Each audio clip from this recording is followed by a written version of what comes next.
সবাই মরে যাবো, আমরা সবাই, কেউ থাকবো না। এই পৃথিবী থাকার জায়গা নয়। কিয়ামতের সময় আল্লাহ তাআলা মালাকুল মাউতকে বলবেন, সবার রূহ কবজ করে ফেলো, সবার, কেউ থাকবে না, সবার রূহ কবজ হয়ে যাবে। আল্লাহ মালাকুল মাউতকে বলবেন, মালাকুল মাউত কি অবস্থা?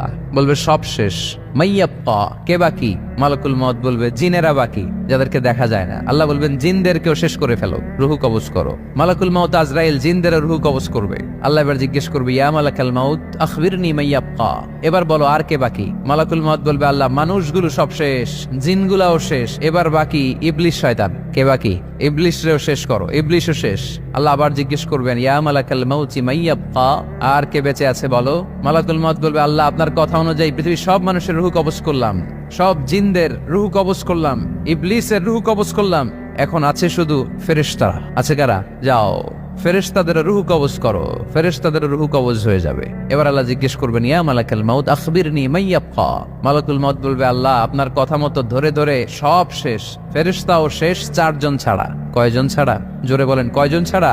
ইসরাফিল, জিব্রাইল, মিকাইল, আজরাইল। আল্লাহ এই 4 জন আমরা বাকি। আল্লাহ বলবে, যাও ইযহাব ইনতালিক ইলা জিবরিল ওয়াকবাদ রূহা, জিব্রাইলের রূহ কবজ করো। ইযহাব ইলা ইসরাফিল ওয়াকবাদ রূহা, ইসরাফিলের রূহ কবজ করো। ইযহাব ইলা মিকাইল ওয়াকবাদ রূহা, রূহ কবজ করো। ওই 3 ফেরেশতাও শেষ। এবার আল্লাহ তাআলা জিজ্ঞেস করবেন, ইয়া মালাকাল মাউত আখবিরনি মাইয়াব্বা, এ মালাকুল মাউত আর কে বাকি আছে বলো?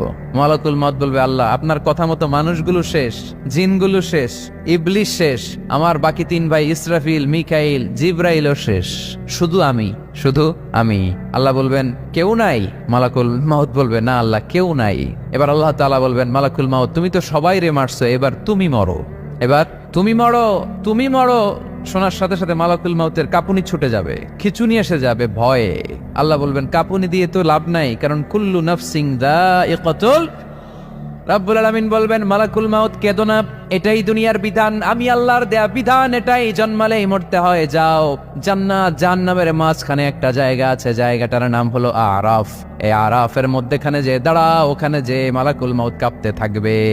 মালাকুল মাউত বলবে, আল্লাহ সৃষ্টির শুরুতে যদি জানতাম, সৃষ্টির শুরুতে যদি জানতাম সবাইকে মৃত্যুদান করার পরে, রূহ কবজ করার পরে আমাকেও মরতে হবে, তাহলে এই কঠিন দায়িত্বের ব্যাপারে আপনার কাছে ক্ষমা চাইতাম। আজকে আমারও যে ভাগ্য বরণ করে নিতে হবে সৃষ্টির শুরুতে, আমি এটা কল্পনাই করতে পারি নাই। আল্লাহ বলবেন, নো টক, মুত ইয়া মালাকাল মাউত, মর, মরে যা, মুত, মরে যাও।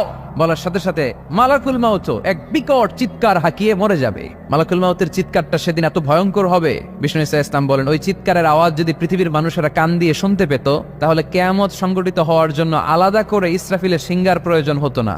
ওই চিৎকারের আওয়াজে প্রতিটা মানুষ কানের পর্দা ফেটে ওই জায়গায় লাশ হয়ে পড়ে যেত। এবার ডানে বায়ে, সামনে পেছনে, উপরে নিচে কেউ নাই, একজন ছাড়া। জোরে বলতে হবে, তিনি কে?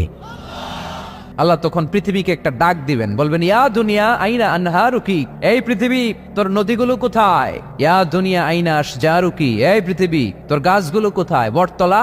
ইয়া দুনিয়া আইনাল জিবাল, তোর বড় বড় মাউন্ট এভারেস্ট পাহাড়, আলাস্কা পর্বতমালা, আলপস পর্বতমালা, এগুলো কোথায়? তুর পাহাড় আজকে কোথায়? ইয়া দুনিয়া আইনাল মুলুক, রাজা বাদশারা কোথায়, যারা ক্ষমতার দাপটে পা জমিনে ফেলতে চাইতো না? আইনাল জাবাবেরা, অত্যাচারী স্বৈর শাসকগুলো আজকে কোথায়? কোথায় আজকে? কোনো আওয়াজ নাই। আল্লাহ তখন হুঙ্কার দিয়ে বলবেন, লিমানিল মুলকুল ইয়াউম, who belongs the kingdom today. আল্লাহ চিৎকার দিয়ে বলবেন, আজকে ক্ষমতা কার? আওয়াজ করে বলেন, সেদিন ক্ষমতা কার? আল্লাহ সেদিন প্রশ্ন করে নিজেই নিজের প্রশ্নের উত্তর দিবেন, লিমানিল মুলকুল ইয়াউমা লিল্লাহিল ওয়াহিদিল কাহ্হার। সেদিন ক্ষমতা দুনিয়ার কোনো রাজার নাই, কোনো বাদশার নাই, কোনো স্বৈর শাসকের নাই, কোনো সুলতানের নাই, কারো নাই। সেদিন ক্ষমতা চলবে একজনের, তিনি কে? তার নাম হচ্ছে রহমান। তার নাম কি? আরো জোরে বলেন, কি নাম? এজন্য রহমান কারে বলে